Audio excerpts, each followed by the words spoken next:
So, are we filming? Yeah, we're filming.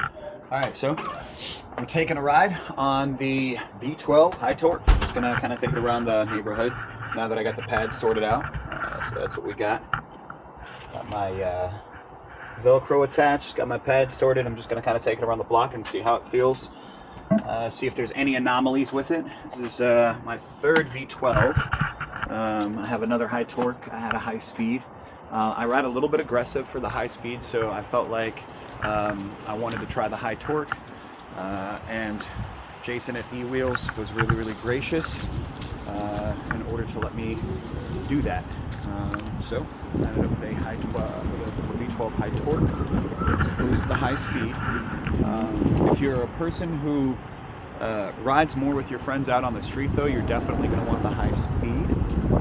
If you're a person who is more into doing trail stuff, who's more into off-roading, and off-roading has a lot of different spectrums. But generally speaking, you know, taking off-roading with the V12 high torque is going to be a lot more of a forgiving experience, especially when you approach little routes and stuff. So I know this is going to seem silly, but I'll show you. Like for little routes like this, like just coming up to it, little notches that you'll incidentally come up to will make it to where that the wheel will not want to continue. And on the V12 high speed, it'll slow. It won't actually roll over it. It'll just kind of stop, and it'll tell you that you've overloaded. Whereas like here, you can see I'll go up over this curb, and it just wants to keep on plucking. I'll see if I can come to a nearly complete stop, and then show you again.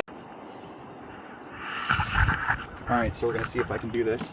So we'll come up to kind of a complete stop. Oh. Let's see here. See if I can't show you, just kind of like, see? So that really slow climb up over it, that's something that the V12 high speed just doesn't like to do. You know, which is where this is really going to shine. So if you go slow over any kind of trail system, then this is really going to help you out a lot. You know, if you have a lot of turns, a lot of tight turns in the trail systems that you frequent, this is going to help you out a lot. If you have a lot of little bonks and jumps in your trail ecosystem, this is going to help you out a lot. If you encounter a lot of marshy terrain, again, this is going to help you out a lot. I live in the swamp. I live in Gainesville, Florida, and the pressure is really low. I got this wheel from EUC, girl. If this was a high-speed one, I would have broken the rim just then. Oops, I may have just flattened the tire. Thought this felt really nice and squishy. Whee! I think you can see the tire bouncing up and down when I do that. But I'm really liking the pad setup. It's a little high up into my ankles for me, for what I normally like. But I'm just trying something different. So, yeah. Thanks for checking it out. Thanks for tuning in with me. I just kind of wanted to show you what one of these looks like. Brand new. Not super brand new. 100 kilometers brand new. Who knows what EUC girl did with this wheel in 100 kilometers though. All that superhero needs is like 100 feet of run maybe, and a ramp and a bubble, and she goes ham. Ramp and some dirt, and she goes ham.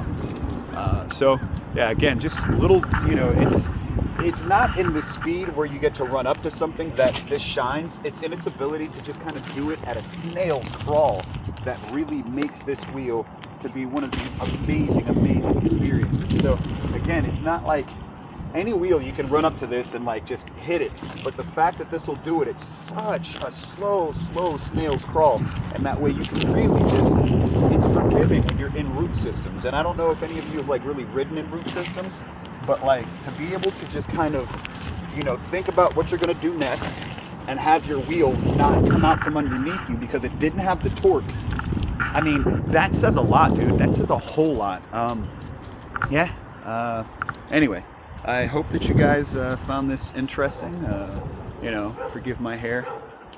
I'm done trying to tame it though. I've accepted that my hair is this wild, free, beast that just does what it does. Where do you guys like to ride your V12 high torques? What's the craziest situation that you've ever done? Love this trolley handle, my God.